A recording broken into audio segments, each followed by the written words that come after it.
in the guides. Yes.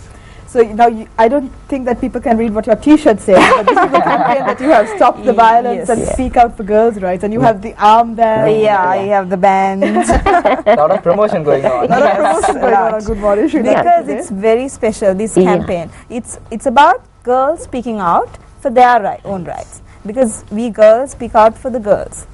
So since there are, like, if we take the World Association itself, we have a lot of member countries, and there's almost, I think, more than 10 million girls around the world. So we are not, and also it's very important, we are not just addressing the girl guides.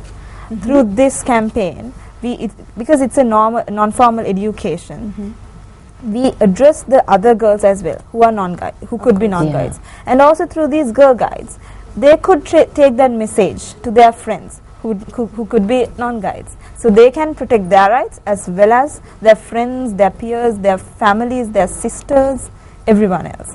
So basically we take the message and we try to protect the whole society. And that's what Ms. Visakha Tilakaratne was also saying in the earlier segment, how important it is for the peers to get involved and to, you know, spread that message through the peer network and really get all these girls to connect and come forward if they have any problems. And it's food for thought as well for the parents who are watching right now, who have got kids and daughters as well. More to talk about it, but do not forget to like us on our Facebook page as well, because we'll be having discussions and forums on the Facebook page as well. It's www.facebook.com/Good Morning Sri Lanka, and of course write to us on email. It's mtvsports@maharaja.lk. We'll be back after a short commercial breather.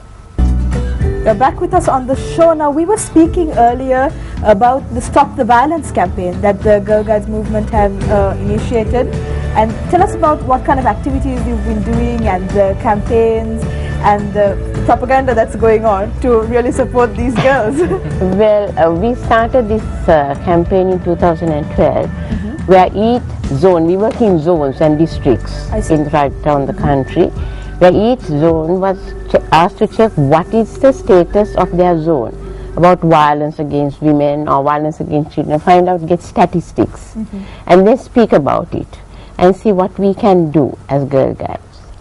Now, I work with the Western Province group. We have about 9 Girl Guides, but it's fantastic because some of them are even in the Attorney General's department, one of them, all Girl Guides, and some of them are still in school doing O-levels. So, but it's a very wonderful group, and we helped in the organizing of a silent walk. It was organized throughout the country in different zones or districts, where the Girl Guides and other NGOs joined, which was a very successful walk. And the assembly, the group is still going on, and we have plans for the future. Is what we feel is a lot of the people don't know what violence is. In certain strata of society don't know violence is, or they begin to ignore what violence is.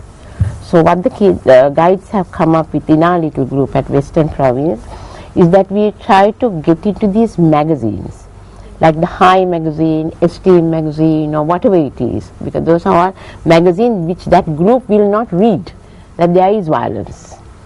So into that, what we thought is, okay, we'll get stories which we know, or where the kids, where we want the school children to write to us. We won't use names, but those are really actual stories which we will try to put into this magazine, so that people are aware such things can happen. Because there are certain people who don't know, they may not even read a paper.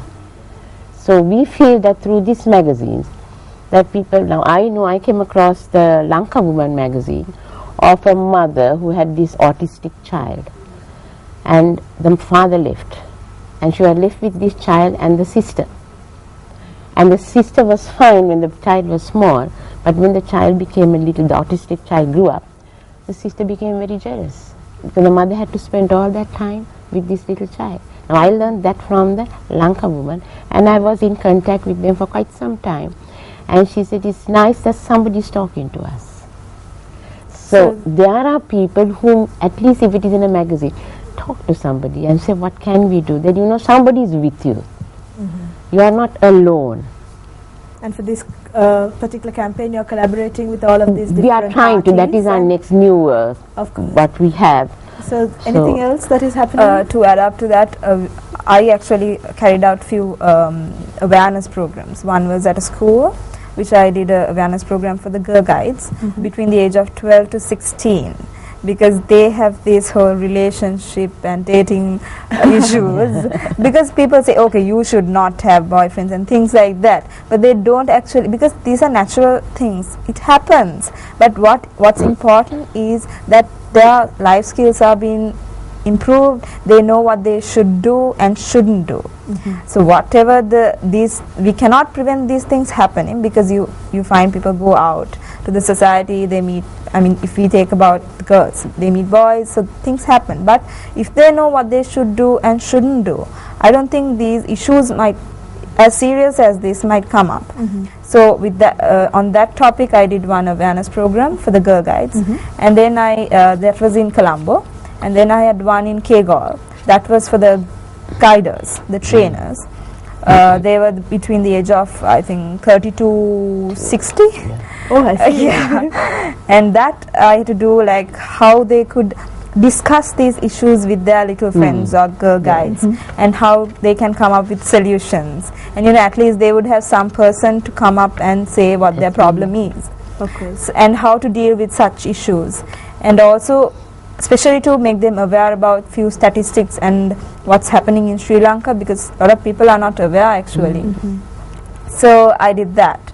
And also with Ms. Visaka's I think Citizens for a Secure Sri Lanka, we had few meetings with the Attorney General, Mr. Paritha Fernando, because we had to speak about these issues regarding the law delays regarding this child abuse and violence against women, especially rape.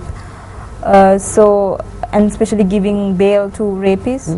So regarding these issues, we had to get some, we had to advocate Open up the forum. Yes, advocate and negotiate with these decision makers. So what I think is you need to empathize the girl always and get into their shoes and get what they really think, if I'm right, yeah? Yeah, yes, definitely. And to add to that, now see, the males in our society also has a really huge role, because sometimes we find that they want to speak out for the girls, but they don't do it because they think other guys would think, that whole impression and things like that also happen. So it's very important we get the male also involved in this campaign, saying no to stop violence. But is it changing? I think it's changing. It is changing very much. The percentage of men who are taking part in these sort of projects are increasing. I'm sure. Increasing. But still, I think we need much more from a point of a parents.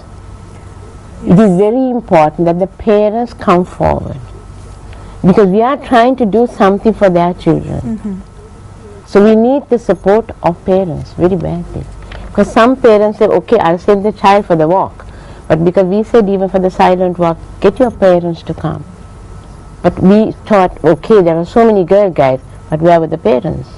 That's the next topic actually we would like to focus on, about the typical role of the mother, because mother is a focal point in our opinion to start off such a relationship, because the mother and daughter relationship is the start, the origin of a genuine relationship. But how do you see the role of the mother in terms of empowering? It is very important really, but sometimes we find maybe both parents are working, so there's no time for the mother to get involved with your daughter. There's that issue also, because the time they come home, the child is at tuition, she comes home, she's tired, she's doing her homework and off she goes. So that is also. But what we say is, even sometimes I have found there was another case where the child really went and spoke to the teacher regarding a problem. And the teacher called the mother and said, this is the problem that your daughter is talking to me about. And I mean, I told you, just check around and see, But she refused to accept it. She absolutely refused to accept that such a thing could ever happen in a home. And the end result was, this child took her life away. So if that mother said, okay, this teacher is telling me something, let me check, or let me just look around, or that child would be living today. So mother has a very important role to play. Especially you have to accept certain things. You can't say my daughter, your daughter may not be the guilty one. Of course. But whom is your daughter going to talk to? Now this is what we do in our training. We always tell our guiders, you have to be the shoulder a child can cry on.